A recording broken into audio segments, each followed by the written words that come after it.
And welcome to today's Market Snapshot. My name is Craig Erlam, Senior Market Analyst at OANDA.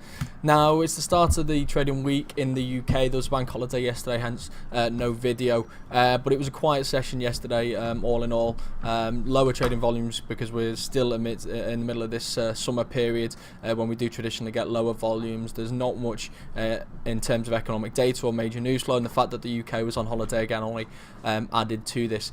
Today's not a huge amount more interesting or volatile or more in terms of volume either. It's a quiet start to the week. I think it's worth noting though that it is going to be a very busy week as we do progress through.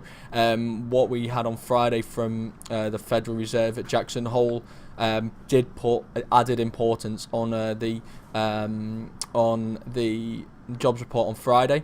We heard from a few different policymakers, but most notable of which was, of course, Janet Yellen's speech. Now, she didn't give any direct indication of when we're going to see the next rate hike from the Federal Reserve, but she did claim that over the last few months the economy has continued to improve despite the fact that we've had these weaker GDP figures.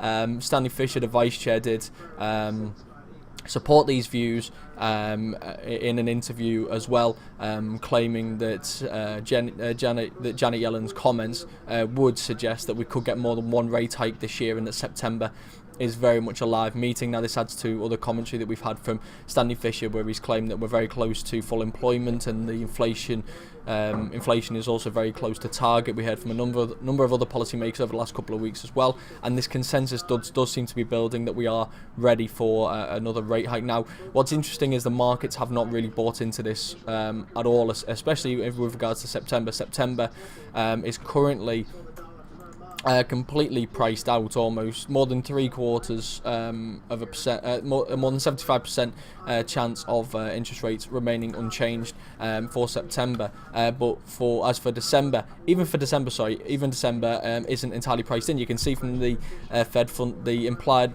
probability here from CME Group, which is based on Fed Funds futures.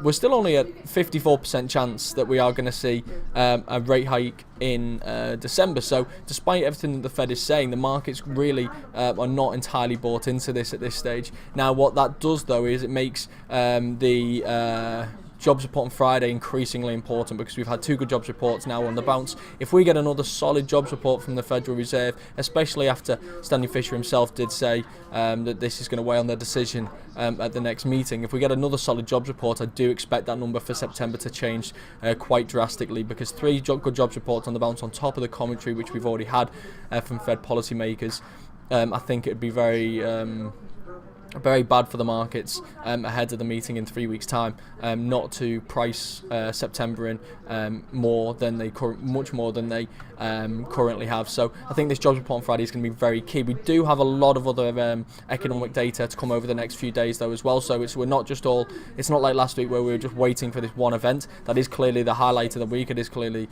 the main event this week. But I do think that we're going to see plenty of volatility ahead of that because of the amount of economic data and other events that we do have to come still. As far as today is concerned, like I say, it is looking pretty quiet. The markets, we are seeing some gains in Europe, up around 1% at this stage. We saw some decent gains as well in the US yesterday. Futures again are pointing a little bit flat today. Investors aren't really too put off by the fact that we could get a Fed rate hike, although the fact that the markets aren't pricing it in may also suggest that this isn't a case of markets are celebrating the fact that the economy is improving from what the Fed's saying, or it may alternatively suggest that the markets just aren't buying into what the Fed is saying. We're seeing some small moves in the currency markets. We do seem to be seeing some interest in the Aussie dollar and the Canadian dollar. That may be linked to the moves which we are seeing in Brent and WTI crude. We are seeing some small losses in the euro and the pound also this morning. I do think that is linked to the economic data which we have had, which I will touch on just now. You can see that the services, consumer, industrial, economic and business climate figures were pretty much all disappointing. Now, usually we don't get too much of a reaction to these because they do follow the PMI readings and therefore do tend to tell a similar story. But the fact that we've seen disappointment here across the board does seem to be weighing a little bit on the euro this morning. We've had consumer credit, mortgage approvals and net lending to individuals figures from the UK this morning. Again, not typically a big economic release, but the fact that this came in July, which was the month immediately following Brexit, will have been of interest to traders. And the fact that we've had very disappointing figures here, falling well short of expectations in a number of cases, I do think is probably weighing on the pound this morning. I think it is worth noting that this did come in the month immediately following Brexit, so there may be a knee-jerk reaction element to this data, whether that be banks lending a little less or the appetite from consumers being a little lower. It'll be interesting to see if we do see a trend forming over the next couple of months. I think that's going to be the most important part here. We've got German inflation figures still to come today. That comes ahead of the preliminary Eurozone inflation figures tomorrow, so I think this is going to be keenly watched. We've also got data to come from the US and the UK still in terms of the consumer confidence from the GfK consumer confidence from the UK and the CB consumer confidence from the US.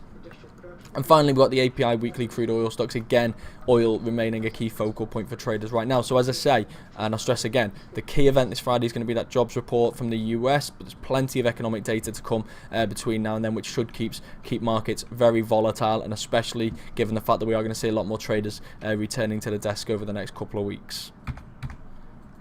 For more in-depth news and analysis, check out OANDA Market Pulse at marketpulse.com.